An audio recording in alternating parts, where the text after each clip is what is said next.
Hello aspirants, welcome back to India for IAS. This is Manjunath Mudhol. In this video, we are going to discuss about major outcomes of COP28 of UNFCCC.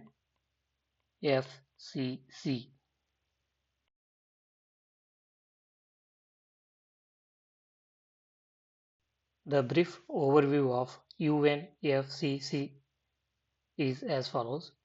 UNFCCC stands for United Nations Framework Convention on Climate Change. It was adopted at the Earth Summit in Rio de Janeiro in the year 1992 and it was entered into force in the year 1994. It is an international treaty on climate change. The primary objective of this treaty is to address the climate change and its impact on environment and human societies. Moving on to the COP28. So it is the first COP to be held in the Middle East countries. It took place in United Arab Emirates in Dubai City from November 30 to December 12, 2023. The main agenda of COP28 was to conduct a global stocktake. So what is global stocktake?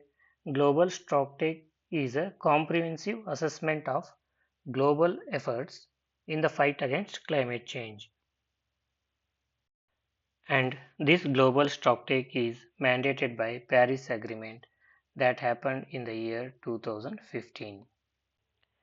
It is a periodic exercise to be conducted every 5 years. So the first one took place in the year 2023 in COP28 and the next one will be in the year 2028. Now let us move to the key topic of this session, that is key outcomes of the COP28. The first major outcome is tripling of renewable energy. So the first major outcome is tripling of renewable energy.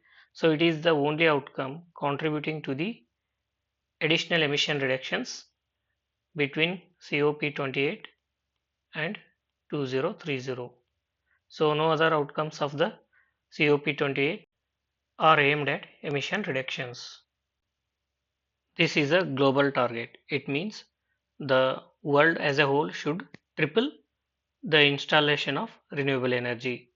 So it is not related to individual country. Some countries may double the installation of the renewable energy.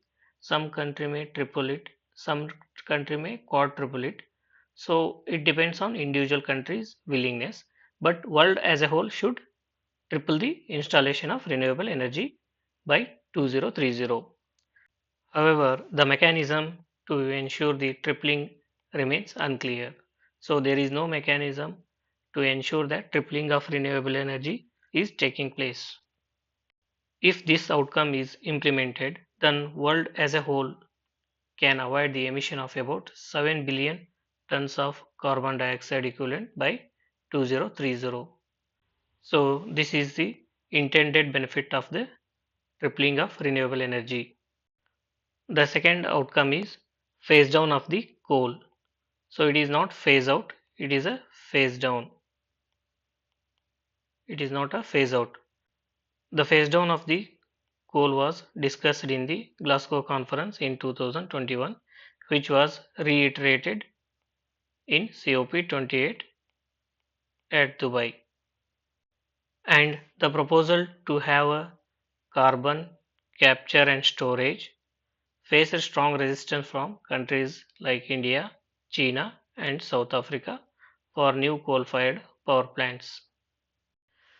This outcome also faces the measurement uncertainty, like how the phase down of coal is to be measured and what is the baseline.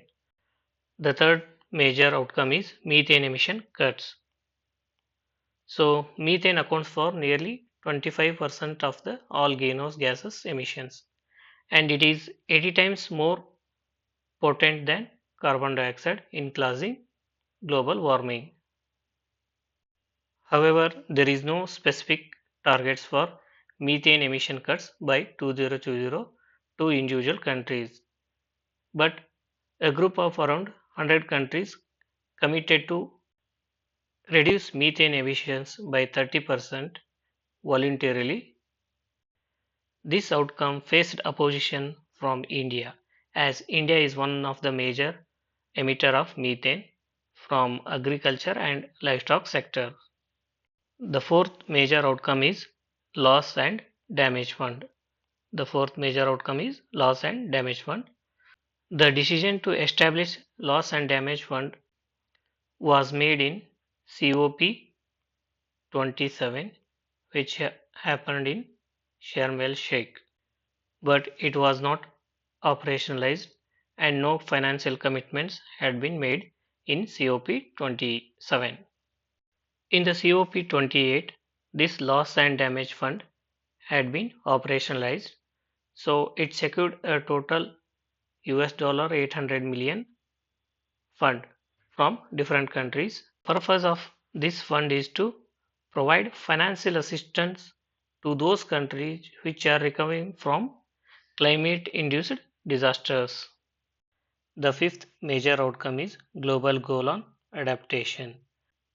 In the previous COPs, this adaptation goal received less attention and resources compared to the mitigation efforts.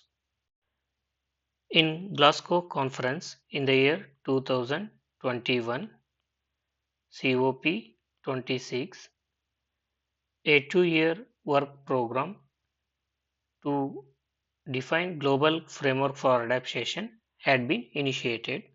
So this program identified common global goals crucial for the entire world for adaptation. So these are climate induced water scarcity, and in the climate resilience food production, resilience against climate change health impacts. This global framework for adaptation had been adapted in COP28 in UAE. The major challenges to this global framework for adaptation are financial provisions. So this adaptation agreement lacks financial provisions, and second major challenge is consistency in its implementation in the subsequent years. So this is all about COP28 and its outcomes. COP28 and its major outcomes. So we have provided one mains practice question on the topics that we have discussed, that is outcomes of COP28. So this is for 15 marks and 250 words. So aspirants are requested to practice answer for this question. So the handout of this session is available in our WhatsApp and Telegram channel. See you in the next video. Thank you.